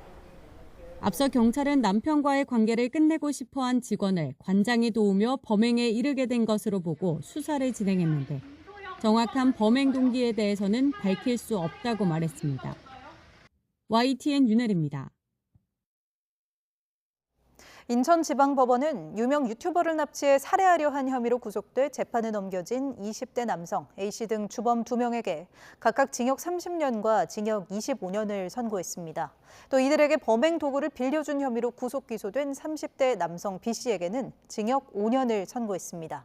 재판부는 A씨 등 2명은 사전에 범행을 철저하게 계획했으며 피해자는 두개골이 골절되고 실신하는 등 생명의 위협을 느낄 정도로 참혹한 상해를 입었다고 지적했습니다. 이어 B씨의 경우 대략적인 범행 계획을 미리 알고도 용인했다며 역시 비난 가능성이 크다고 덧붙였습니다. 지난 2020년 사상자 8명이 발생한 강원도 춘천 의암호 선박 전복 사고와 관련해 과실치사 등의 혐의로 기소된 춘천시청 공무원들과 인공수초섬 제작업체 관계자가 항소심에서도 무죄를 선고받았습니다. 서울고등법원 춘천재판부는 춘천시청 환경재난부서 전현직 공무원 7명과 인공수초섬 제작업체 대표 A씨의 항소심 사건 선고 공판에서 검찰의 항소를 기각하고 원심과 같은 무죄를 선고했습니다. 재판부는 검사가 제출한 증거들만으로는 피고인들의 업무상 과실이나 안전조치 의무 위반이 인정된다고 보기 부족해 무죄를 선고한 원심 판결이 정당하다고 설명했습니다. 도널드 트럼프 대통령은 미중 정상회담의 주요 의제로 거론됐던 타이완 문제에 대해 시진핑 주석과 많은 얘기를 나눴지만 이 문제로 중국과 갈등이 있었다고 생각하지는 않는다고 밝혔습니다. 트럼프 대통령은 미중 정상회담을 마치고 귀국길에 에어포스원 기내에서 시 주석은 타이완 문제에서 매우 강한 입장이라며 자신은 시 주석의 말을 경청했고 어떠한 의견도 제시하지 않았다고 말했습니다. 중국이 타이완을 공격할 경우 방어할 것이냐는 기자의 질문에 시 주석이 오늘 그걸 물었지만 그런 건 이야기하지 않는다고 말했다고 답했습니다.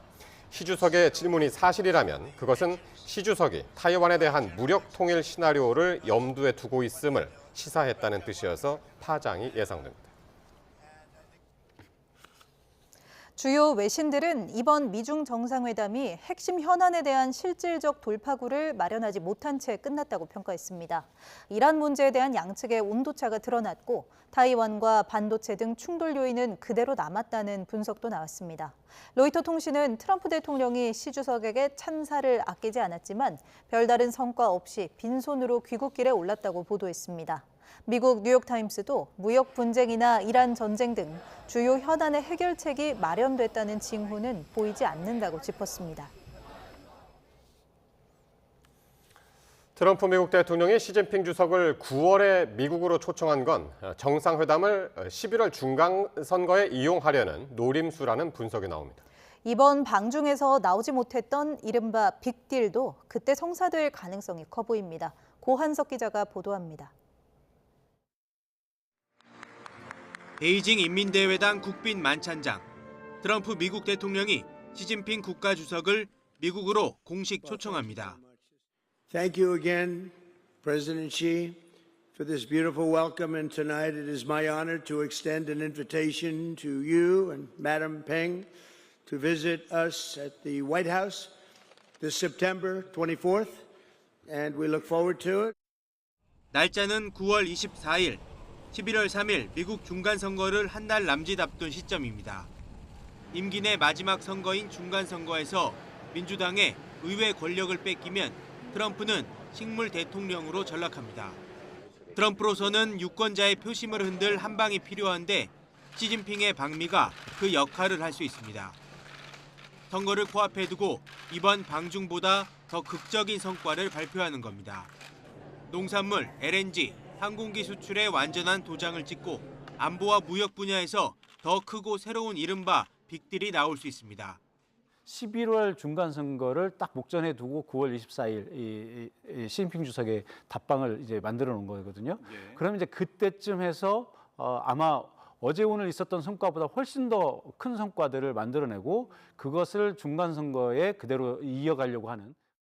중국이 이런 트럼프의 의도를 모를 리 없습니다. 중국은 타이완 문제에 대한 미국의 불개입을 확약받거나 고성능 반도체 등 첨단 기술 규제 완화라는 청구서를 트럼프에게 내밀 가능성이 큽니다. 최소한 9월 방미 전까지는 미국이 관세 폭탄을 던지기 어려운 것도 중국 입장에서는 유리한 국면입니다. 시진핑 주석의 답방을 앞두고 선거 승리를 향한 화려한 무대를 원하는 트럼프와 실리를 챙기려는 중국 사이에 수싸움이 치열할 전망입니다. YTN 고한석입니다. 트럼프 미국 대통령이 2박 3일간의 방중 일정을 마무리하는 가운데 블라디미르 푸틴 러시아 대통령이 다음 주 중국을 전격 방문합니다.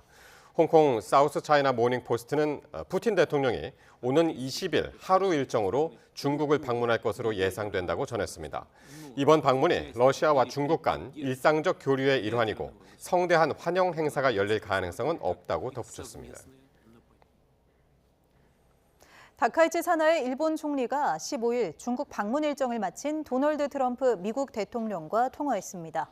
교도통신과 NHK에 따르면 다카이치 총리는 이날 저녁 7시 30분부터 약 15분간 통화한 뒤 취재진을 만나 트럼프 대통령에게서 중국 방문에 대한 상세한 설명을 들었다고 밝혔습니다. 다카이치 총리는 중국을 둘러싼 여러 현안에 대해 의견을 교환했다고 전했습니다. 또 이란 상황에 대해서도 지속적으로 의견을 교환하기로 했다며 초기에 사태가 진정되는 게 중요하다는 일본의 입장을 트럼프 대통령에게 전달했다고 밝혔습니다. 이재명 대통령과 다카이치 사나의 일본 총리가 오는 19일 이 대통령의 고향인 경북 안동에서 정상회담을 합니다. 중동 정세를 비롯한 글로벌 현안과 경제 등 주요 분야의 협력 강화 방안을 논의할 것으로 보입니다. 강진원 기자의 보도입니다. 지난 1월 다카이치 사나의 일본 총리의 고향인 일본 나라현에서 회담했던 한일 정상이 이번엔 이재명 대통령의 고향인 경북 안동에서 만납니다. 다카이치 총리가 오는 19일 1박 2일 일정으로 한국의 대표적 역사, 문화 도시를 찾는 겁니다.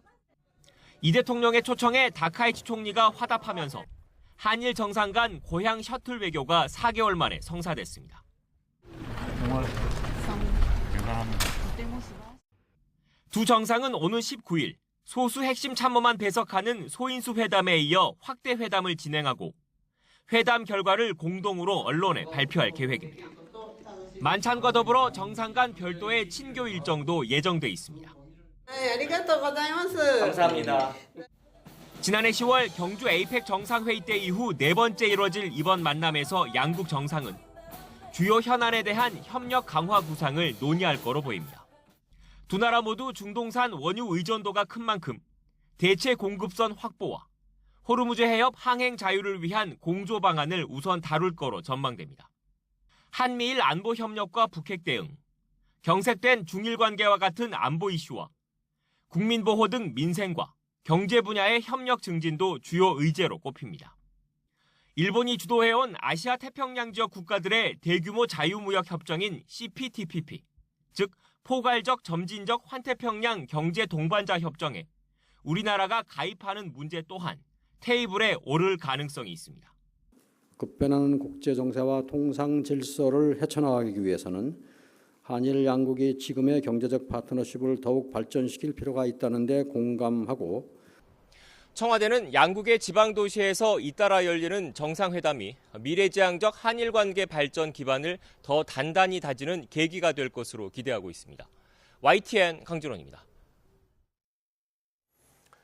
6.3 선거 후보자 등록 마감일인 오늘 범여권이 울산시장 후보 단일화에 전격 합의했습니다.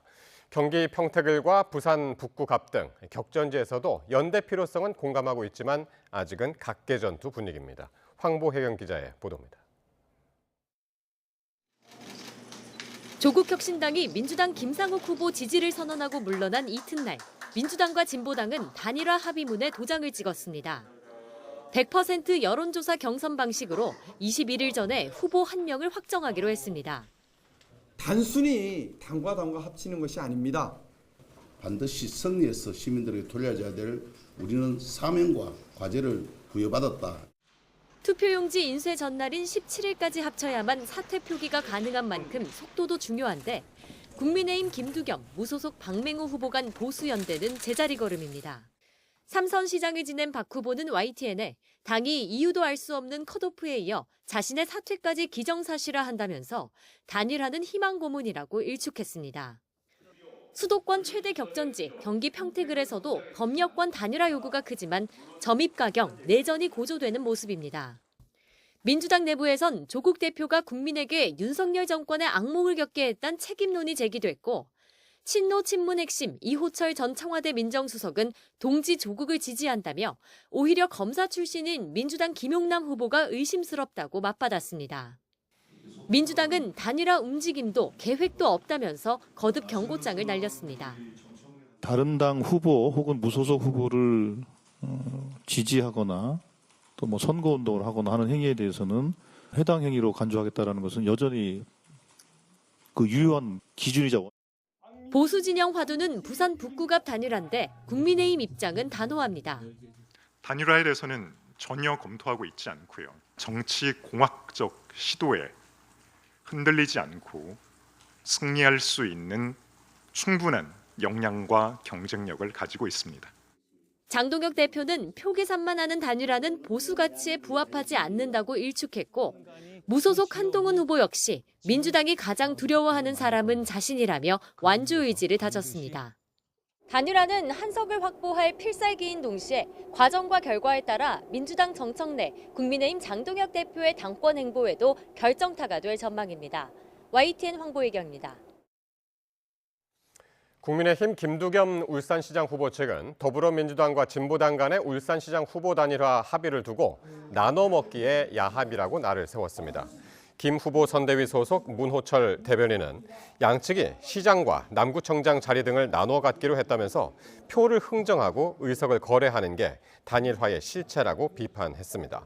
이어 단일화는 울산을 정치적 전리품으로 본다는 것이라면서 야합을 끝낼 길은 선거에서 승리하는 것뿐이라고 강조했습니다. 6.3 지방선거 최대 격전지 서울에서는 더불어민주당 정원호 후보의 폭행 논란을 중심으로 여야 선거전이 뜨겁습니다. 정 후보는 지역 상품권 발행 등 공약을 앞세워 분위기 전환에 나섰고 오 후보는 연일 보수 결집을 띄우고 있습니다. 박정현 기자입니다. 민주당 정원호 서울시장 후보는 이재명 대통령 트레이드 마크 정책인 지역사랑 상품권을 공약으로 내걸었습니다. 지역 상품권은 가장 체감도 높은 민생 정책이라며 당선 즉시 조기 추경을 집행해 2조 5천억 원가량 지역화폐를 발행하겠다고 약속했습니다. 생활비 부담을 직접 덜고 골목 상권 매출을 살리는 가장 체감도 높은 민생 정책입니다. 폭행 논란 수습으로 진땀을 빼는 상황 속에 공약으로 국면 전환을 시도한 건데 다만 현장에선 관련 질문이 쏟아졌습니다. 마타도 아니면 이번 선거를 뒤집기 어렵다는 판단으로 하고 있는 허위 조작입니다. 정 후보는 광화문 감사의 정원 현장을 찾아 오세훈 실정을 부각하는 데 집중했습니다. 국민의힘 오세훈 후보는 스승의 날, 마음속 스승이라는 이명박 전 대통령과 청계천을 걸었습니다. 청계천을 아름답게 만든 또 사람이 여기 있어요. 청계천 사업이 저에게 주었던 그런 인사이트는 상전벽해와 같은 변화의 단초가 되었습니다. 전날 유승민 전 의원에 이어 MB까지 보수 대통합을 기치로 결집에 주력하는 건데 상대 정원호 후보를 향해 토론하자 거듭 압박을 이어가고 있습니다. 토론을 회피하면서 정책 선거를 하자라고 주장하는 것은 참으로 앞뒤가 맞지 않는 그런 언행 불일치라고 생각합니다. 오후엔 강남 3구를 잇따라 방문해 부동산 이슈로 텃밭 따지기에 나섰습니다. 국회에선 국민의힘 단독으로 정 후보 폭행 사건 관련 성평등 가족위원회의가 열렸습니다. 지하에 있는 곳에서 커피를 마십니까? 성매매를 강요했습니까? 안 했습니까? 왜 답을 못 하십니까? 회의에 불참한 민주당은 야당을 허위사실 유포로 고발했습니다. 획한 허위사실을 앞세워 성평등위원회 상임위를 악용하고 있습니다. 강력한 법적 조치에 나설 것임을 분명히 밝힙니다. 우세평가를 받는 정원호 후보가 남 탓하는 상대와 싸우지 않겠다며 논란 차단에 집중한 사이 오세훈 후보는 노련하게 역전 기회를 엿보고 있습니다. 여야 모두 서울 지지율 격차가 좁혀졌다고 분석하는데 누구 전략이 통할진 지켜볼 일입니다. YTN 박정현입니다. 매관 매직 의혹으로 재판에 넘겨진 김건희 씨에 대해 특검이 징역 7년 6개월을 구형했습니다. 김건희 씨 측은 끝까지 혐의를 부인했고 김 씨는 경솔한 처신에 반성한다는 입장을 밝혔습니다. 안동준 기자의 보도입니다. 공직이나 공천, 인사청탁과 함께 각종 금품을 수수한 혐의를 받는 김건희 씨에게 특검이 법정 최고형인 징역 7년 6개월을 구형했습니다. 특검은 김 씨 범행이 대통령의 영향력을 거래의 대상으로 삼는 매간매직 행위라는 점에서 죄질이 매우 불량하다고 구형 이유를 설명했습니다. 김건희 씨 측은 이우한 화백 그림에 대해서는 수수한 사실이 없다고 부인했고 나머지 금품은 청탁 목적이 없어 무죄가 선고돼야 한다고 반박했습니다. 피고인 신문에서 진술을 거부한 김 씨는 최후 발언에서 경솔한 처신에 대해 깊이 반성하고 국민께 진심으로 사과드린다며 고개를 숙였습니다. 김 씨에 대한 구형을 끝으로 이른바 매간매직 의혹 1심 재판은 모두 마무리됐습니다. 이봉관 서희건설 회장과 이배용 전 국가교육위원장에게 특검은 각각 징역 1년을 구형했습니다. 로봇계 사업가 서성빈 씨, 최재형 목사는 각각 징역 1년 6개월과 징역 4개월을 구형받았습니다. 반클리프 아펠 목걸이와 금거북이 등 이들이 건넨 금품에 이우한 화백 그림까지 더하면 김 씨가 수수한 걸로 의심되는 금품 총액은 특검 추산으로 2억 9천만 원에 달합니다. 재판부는 다음 달 26일 김건희 씨를 비롯한 피고인들에 대한 선고 공판을 진행합니다. 금품 전달 여부와 대가성에 대한 재판부 판단이 김 씨 형량을 가릴 전망입니다. YTN 안동준입니다. 서울 북부지방검찰청은 오늘 이동재 전 채널A 기자의 명예를 훼손한 혐의로 기소된 방송인 김어준 씨의 결심 공판에서 징역 1년을 구형했습니다. 김 씨는 지난 2020년 4월부터 10월까지 라디오와 유튜브 방송에서 이 전 기자가 이철 전 신라젠 대표에게 접근해 유시민에게 돈을 줬다고 하라라는 취지로 발언한 혐의 등을 받습니다. 경찰은 지난 2022년 10월 불송치 결정을 내렸지만 검찰이 재수사를 요청했고 지난 2024년 김 씨를 불구속 기소했습니다. 김 씨의 선고 공판은 오는 7월 14일 오후 2시에 열릴 예정입니다. 쿠팡이 공정거래위원회를 상대로 창업주 김범석 쿠팡 INC 이사회 의장을 동일인으로 지정한 결정을 취소해달라는 소송을 낸 가운데 법원이 공정위 결정의 효력을 직권으로 정지했습니다. 서울고등법원은 어제 쿠팡이 공정위를 상대로 낸 동일인 변경 지정 처분 취소 소송과 관련해 공정위 처분의 효력을 직권으로 정지하기로 결정했습니다. 효력 정지 기간은 오는 7월 15일까지로 집행정지 신청 정식 신문과 심리 전에 임시로 내린 결정입니다. 최태원 SK 회장과 노소영 아트센터 나비 관장의 이혼 소송 파기환송심 두 번째 조정 기일이 잡힌 가운데 두 사람이 다음 기일에는 법정에서 대면할 전망입니다. 지난 13일 열린 첫 조정 기일에는 노 관장만 출석했는데 당시 재판부는 양 당사자가 모두 출석할 수 있는 날짜로 추가 기일을 잡겠다고 예고했습니다. 이에 따라 두 사람은 항소심 마지막 변론이 열렸던 2024년 4월 이후 처음으로 법정에서 대면하게 될 것으로 전망됩니다.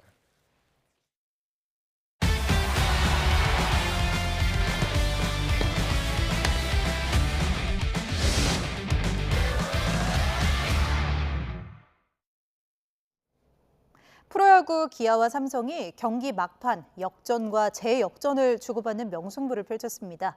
기아의 19살 막내 박재현이 9회 초 극적인 결승 2점 홈런으로 재역전승을 이끌었습니다. 허재원 기자가 보도합니다.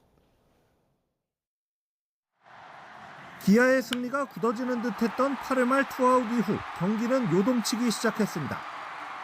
투아웃 1, 2루 기회에서 박승규와 전병우의 연속 적시타가 터지면서 삼성이 단숨에 석점을 뽑아내며 한 점 차 역전에 성공한 겁니다. 삼성이 마지막 9회 마무리 김재윤을 올리며 역전승에 마침표를 찍으려 했지만 이번엔 기아의 막내 박재현이 극적인 2점 홈런으로 다시 승부를 뒤집었습니다. 박재현은 김재윤의 직구를 정확히 받아쳐 오른쪽 담장을 훌쩍 넘어가는 비거리 120m짜리 대형 홈런을 쳐내고 더가웃을 향해 포효했습니다.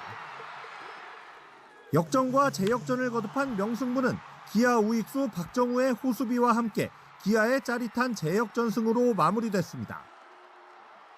볼넷과 고의사구로 맞은 투아웃 1, 2루 위기에서 김원곤의 2루 타성 타구를 박정우가 펜스 바로 앞에서 잡아내면서 한 점 차 리드를 지켜냈습니다.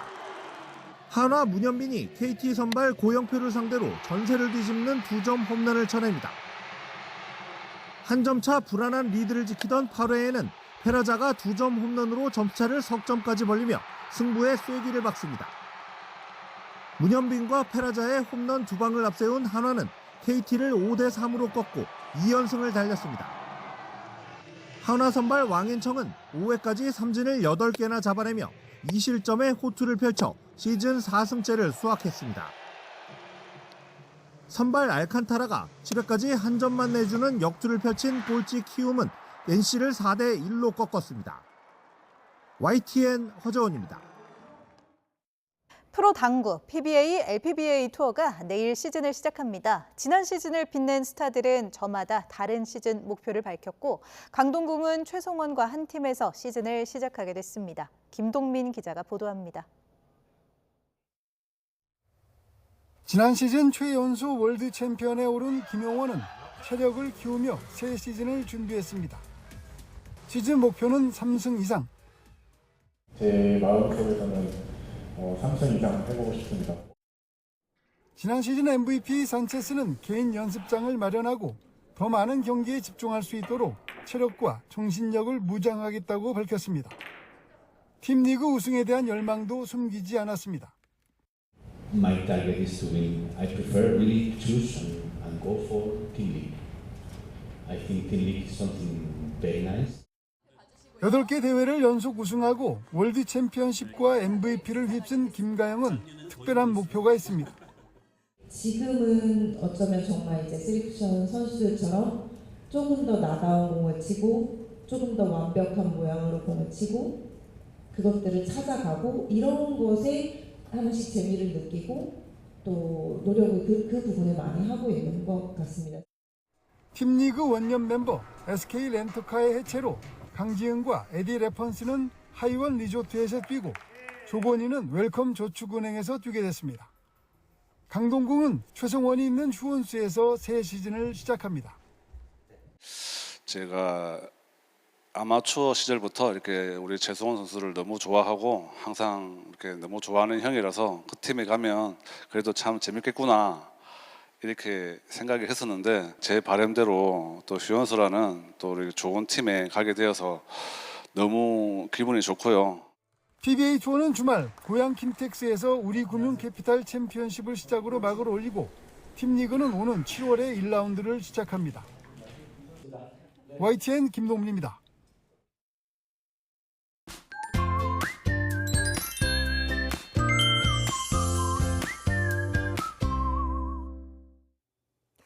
연일 뜨거운 볕이 기온을 끌어올리고 있습니다. 주말인 내일도 한여름처럼 더운 날씨가 이어지겠는데요. 맑은 하늘이 드러나는 가운데 서울 낮 기온이 31도까지 오르겠고 기온이 오르면서 역시 일교차가 크게 벌어지겠습니다. 한낮에는 날이 덥지만 아침, 저녁에는 선선함이 감도는 만큼 이 점 염두에 두고 옷차림하시기 바랍니다. 또 강한 햇볕에 전국적으로 자외선 지수가 매우 높은 수준까지 치솟겠고 대부분 지역에서 오존 농도가 짙게 나타나겠습니다. 강한 자외선과 오존에도 주의해 주시기 바랍니다. 내일 아침 기온은 서울 18도, 광주 15도, 부산 14도로 예년보다 1도에서 5도가량 높겠습니다. 낮 기온은 서울 31도, 대전 31도, 대구 33도로 예년보다 3도에서 8도가량 높겠습니다. 휴일인 모레도 대체로 맑은 날씨 속에 30도 안팎의 더위가 기승을 부릴 전망입니다. 날씨 정보였습니다. 이상으로 금요일 뉴스나이트 마칩니다. 시청해주신 여러분 고맙습니다.